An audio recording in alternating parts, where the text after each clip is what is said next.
up very privileged. There was nothing I couldn't do, nothing I wanted that I felt was impossible or out of reach.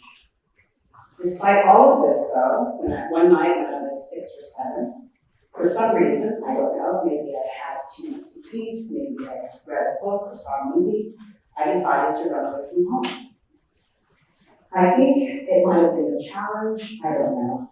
But the way I saw it, I had 3 obstacles to overcome. 1, the bed, the hall, and the door. Now, in our house, I shared a room with my sister. In fact, we shared a bed. So it was really going to take some Mission Impossible style moving to get out of the room without her waking up. She was also a notorious light sleeper. So I've always had a flair for the dramatic. So I swung out of bed and did the kind of shimmy crawl over the floor, got to the door, tossed the one down. I was out. My parents' bedroom was across from our bedroom, and it was this really long hall. In my mind, we had a really long hallway. I'm sure that was a 6-year-old perspective, but as an adult, it was probably an average-sized hallway. But it was dark, and I had to tiptoe, so I wouldn't wake up my parents, all the way to the end of the hall.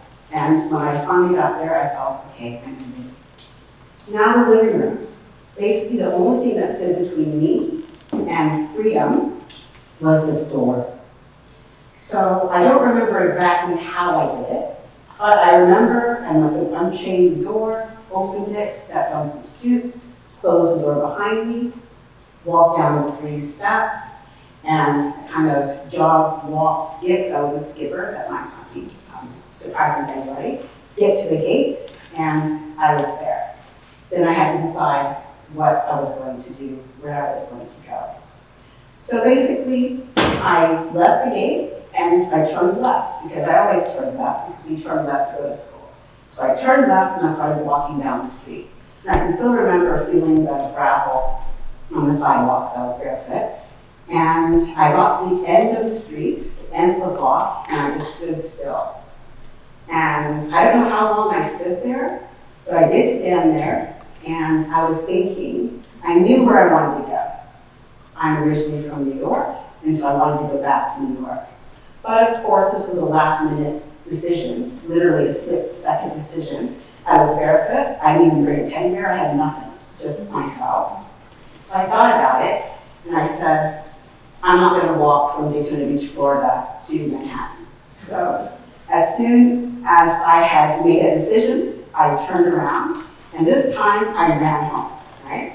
So I ran home, I got back in the gate, got back up to the stoop, I got back in the house because I did not lock the door, I just closed it, went through the living room, hallway, and back to the bedroom. And literally to this day, my family does not know that this happened. So that's why none of them are here. Okay. So it took a while for me to realize that there was a lot of privilege in that escapade. A lot of privilege. Basically, what I did was run away from my want of adventure, right? It was a privilege that I was running for adventure, not survival. It was a privilege that I was running basically back to an open door because that was a privilege of safety, assuming that it was going to be safe. It was a privilege of walking with my bare feet over sand and not over glass. It was also a privilege of knowing that someone would discover that I was gone and they would come looking for me. Not because I was in trouble, but because they loved me and I would be missed. But there's a profound difference between what I did and what many other young people experience. A lot of young people are not running away for adventure. They're running away from dangers and they're hoping to find something better. And a lot of people, when they get to that end of their block, they're not turning around because they're not going to have anything to go back to. I had that privilege of knowing that I had a home to go back to and something safe to return to. So that realization really changed me because recovery for someone like me, someone who ran away from abundance, looks completely different from recovery for someone who ran away from scarcity or violence or neglect. So here's what's wrong with recovery, how we think about recovery. We think recovery means returning to a before time. But what if that before time is actually what people are trying to escape from? A child from an impoverished environment is not in a hurry to return to a slightly better poverty. A person who's been incarcerated is not in a hurry to return to the conditions that led to the incarceration. And a young person who's basically fleeing with their family from war, or disease, or famine is not in a hurry to return to that reality either. So we really need to think about it. How do we reframe recovery? We need to think about reframing recovery itself. And here's what's wrong with this. What's wrong with recovery? We think it means returning to this before time, and we need to ask, what if normal is the problem? So, let me share some insights that I've learned and how I've learned to change the way I think about recovery and the way I think about working with some people, young people. I was working with this young woman, and she was really brilliant, multilingual, creative, but every institution she worked with labeled her as at risk. Her teachers thought her accent was a deficit. Her counselors thought her immigration status of her family was a barrier. And the juvenile system saw her survival strategies as criminal behavior. Everyone was so focused on what she lacked that they forgot about the things that she possessed. She was able to navigate between worlds. She could translate not just languages, but cultural frameworks, to innovate solutions and to make things happen in her life. She didn't need to recover from being an immigrant. She needed us to recognize that being multilingual, multicultural isn't a deficit. It's a superpower, especially in this interconnected world that we live in today. So this time, this is where we have to really examine ourselves. Where are we coming at this work from? What kind of mindset do we have? Are we coming from a place of kinship, or are we coming from a place of superiority? If we feel that we have all the solutions to all the problems, and we're just giving people things, then we've already lost the battle. So recovery isn't about some one big transformation that people make.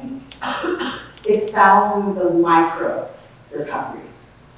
So it's a moment when a young person or an older person realizes that their street smarts can translate to entrepreneurship. It's when someone discovers that their ability to read a room, which is a survival skill, is a natural leadership skill.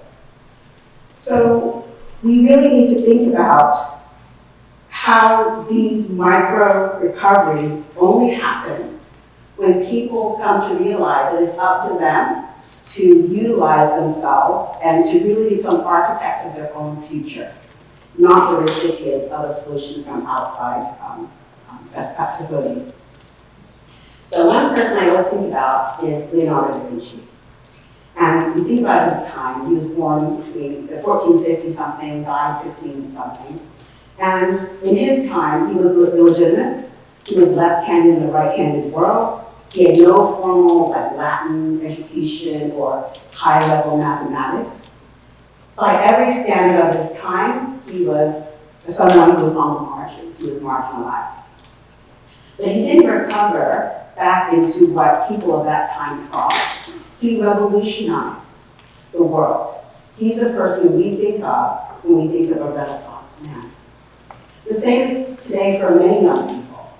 I'm thinking of the young Roma girl in St. Petersburg, Russia, who was a pickpocket.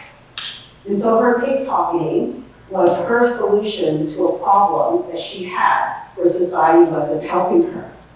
I think about another young man in Tallahassee, Florida, who was incarcerated and went back into society. and the things that he was doing to help people in his community. I think about a young man from Aleppo, Syria, who was in a refugee camp in Turkey, and how he was networking and setting up networks of people to support each other so that they could be together. That's true leadership. I personally live at the intersection of technology and humanity, and I really believe that the future belongs to people who can really actively work in both. They can utilize both and harness both things. So, for example, we have this young woman in Bohol, Philippines, and her mother is living in Hong Kong, working for the family, sending money home. And this young girl is using technology. She's using TikTok to basically categorize or prepare a history of her family and what her mother is going through. And again, I spoke already about the young man in Florida who's creating an app that helps people like himself to re-enter society. And he's solving problems. He's not catching up to anything. He's not falling behind. He's solving problems that many people who've never been incarcerated can't even imagine. So these people are doing things in their own way. They're helping each other. They're helping themselves. And there's one really crucial part. Technology without human connectedness is like sophisticated isolation. We really need transformations to happen. We need that human-to-human connectedness. And that's where the potential for recovery, true recovery, comes from. So we need to also move beyond our self-centered frameworks. It's something that I think is very difficult to address, especially in the room of people who are also fairly privileged. When we think about our education, we think about our recovery models, we center a lot on ourselves. It's our programs, our solutions, our methods, our definitions of success. We become so self-centered, so self-focused, that we lose sight of the people that we're trying to serve. And I use the word serve very intentionally. Real recovery happens when we decenter ourselves and we center these people, especially young people, who are experts of their own lives. So the challenge I'm setting forth to everyone today is to change your mindset a little bit. What if you stop seeing your survival strategies as problems instead of looking at them as solutions? What if instead of trying to recover backward into systems that may have marginalized you, why don't you recover forward and create this new future? Do something new. Because when you do this, when people like you and me, when we approach recovery as a forward movement rather than a backward resignation, something really extraordinary can happen. You don't just heal, you don't just succeed, you really revolutionize the very systems that once marginalized every single one of us in this room. You can be a formerly unhoused person, and you can be working on projects that will come up with new ways for transitional housing. You can be a person who, with so much lived experience, we all have lived experience, we can help mentor or maybe peer counsel people where traditional therapy doesn't work. It can never reach them. And we can be an immigrant in a community that's building solutions that helps your community navigate the bureaucracies they find in a new environment. You don't recover to where you were, you want to recover to where we want to be. And that transformation, if each and every one of us works on that, it works to transform us all. We started earlier by talking about my privileged upbringing. And my privilege wasn't money, it wasn't status, it wasn't possessions. My privilege really was I was born into a wonderful family. And that wonderful family provided me with love, stability, and the ability to dream anything I wanted to do, anywhere I wanted to go. So my superpower, I believe, is that I'm a child of immigrants who came here, and they had a profound idea that they wanted to recover forward. They wanted to go into the unknown with no fear. that instilled in all of us the same desire to go forward and be fearless. And so the last thing I'm saying today is, because the future, I really believe, belongs to those of us who really are not looking to the past, but we're bravely looking to create new futures for all of us and build things that are better.